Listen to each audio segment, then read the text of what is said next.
आपण काय शुभेच्छा देणार गणपती उत्सवाला? आज जालना महानगरपालिकेच्या वतीनं या ठिकाणी गणेशाची प्रतिष्ठापना करण्यात आलेली आहे. तसं अनेक वर्षापासून महानगरपालिकेची परंपरा राहिलेली परंपरा की जालना शहरामध्ये मध्यवर्ती भागामध्ये असलेलं महानगरपालिकेचं कार्यालय आणि त्या ठिकाणी गणेशाची या ठिकाणी प्रतिष्ठापना होत असते. आणि गेल्या अनेक दिवसापासून संपूर्ण जालना शहराची जबाबदारी सांभाळणारी महानगरपालिका दिवाबत्ती असेल, साफसफाई असेल, स्वच्छता असेल, या सगळ्या गोष्टींचा विचार करून आणि सगळ्या गोष्टीचा तत्परता दाखवून आज महानगरपालिकेमध्ये या ठिकाणी गणपती बसवण्यात आलेला आहे. या वर्षीचे गणपतीचे अध्यक्ष शरदजी जयस्वाल, विकास जयस्वाल, मेहराजी आणि विजू महाराज फुलंब्रीकर आणि त्यांचं संपूर्ण या गणेश भक्ताचं मंडळ यांनी आज आम्हाला या ठिकाणी आरतीसाठी बोलावलं. मनापासून त्यांना मी शुभेच्छा देतो.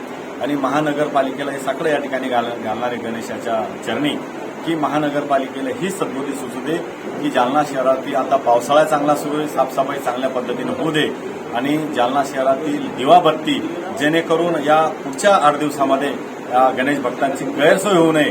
सालाबदाप्रमाणे याही वर्षी मोठी बागेमध्ये गणपतीचं विसर्जन होत असतं. त्या ठिकाणी महानगरपालिका अतिशय चांगल्या पद्धतीनं मग हे शिक्षण कोणाचं ते शिक्षण कोणाचं हे न पाहता महानगरपालिकेतील सर्व कर्मचारी अधिकारी त्या ठिकाणी मोठी बागेजवळ हजर राहतात आणि चांगल्या पद्धतीनं त्या ठिकाणी गणेशाचं विसर्जन करून घेतात.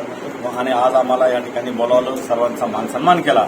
अशोक अण्णा पांगारकर, अशोक माऊली, बद्री भाऊ पठाडे, वसंतरावजी शिंदे आणि भारतीय जनता पार्टीचे सर्व पदाधिकारी आज यांना बोलावून आमचा मानसन्मान केल्याबद्दल मी या गणेश मंडळाचा मनापासून आभार व्यक्त करतो. धन्यवाद.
क्षमतां परमेश्वर परिभर पाणी सोडून द्यायचा. यत्र गंध अक्षता पुष्प तुळजांना प्रातः आल्या पूजा पूजनांच्या करते. सर्वांनी शांततेत मोठ्या आवाजात प्रार्थना म्हणायची.